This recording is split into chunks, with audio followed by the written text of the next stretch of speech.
Tirupati లేపాక్షిల్లో aerospace సిటీలు అనే heading చూస్తే అచ్చా ఏరోస్పేస్ సిటీలు వచ్చేసాయి గోను కట్టేస్తారు కాబోలు అనే ఫీలింగ్ ఎవరికైనా కలుగుతుంది. కానీ అది కాదు మ్యాటర్. ఏరోస్పేస్ పాలసీ తయారు చేయాలి అని ఆదేశించారు. దానికోసము 1000 ఎకరాలు సమీకరించాలి, అది కూడా 25,000 కోట్ల పెట్టుబడులు ఆకర్షించడం లక్ష్యం అని ఒక సమీక్ష చేశారంతే. ఆ సమీక్ష కేంద్రంగా చిలవలు పలవలుగా చాలా ప్రచారాలు జరుగుతాయి. ఇందులో బ్యూటీ ఏంటంటే, ఒకవేళ చదువుకున్న వాళ్ళు ఎవరైనా ఏరోస్పేస్ టెక్నాలజీ అని చిన్నగా గూగుల్ చేశారనుకోండి, aerospace technology is a booming investment sector అని వచ్చేస్తుంది. అంటే పెట్టుబడులు ఆకర్షించడానికి అవకాశం ఉన్న ఏరియా అని. ఎందుకు అంటే ప్రపంచవ్యాప్తంగా యుద్ధ వాతావరణం పెరుగుతూ ఉంది.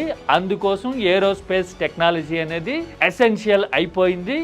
ఎక్కువ దేశాలు ఇందులో పెట్టుబడులు పెడుతూ ఉన్నాయి. మనము ఆ పాయింట్ని వాటంగా మన పబ్లిసిటీకి ఎలా వాడుతున్నాము అనేది నేను ఇప్పుడు చెప్పబోతున్నాను. పైగా ఇంకో అడుగు ముందుకేసి చూస్తే మన పక్కనున్న కర్ణాటక కానీ అటు పక్కనున్న కేరళ కానీ ఈ ఏరోస్పేస్ టెక్నాలజీలో కొన్ని పెట్టుబడులు ఆకర్షించిన మాట వాస్తవం. కేరళ అయితే అరేబియన్ కోస్ట్ లో ఇస్రోతో కూడా ఒప్పందాలు చేసుకున్న మాట నిజం. మన దగ్గర మరి ట్రాక్ రికార్డ్ ఎలా ఉంది? మనం ఏం చేశాము?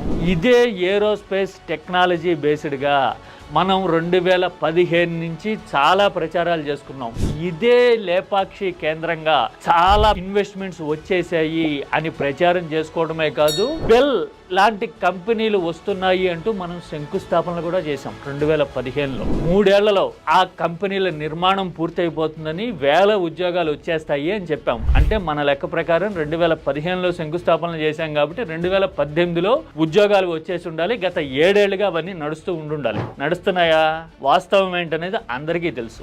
ఆ తర్వాత మిసైల్ టెక్నాలజీకి సంబంధించిన ఇండస్ట్రీ అమెరికా నుంచి ప్రత్యేక సంస్థలు వచ్చి అనంతపురంలో పెట్టుబడులు పెడుతున్నాయి అని కూడా మనము ఇదే 2015లో భారీ స్థాయిలో ప్రచారం చేశాం. అవి ఏవి వచ్చిన దాఖలా మనకి భూతద్దం వేసి వెతికినా కనపడదు.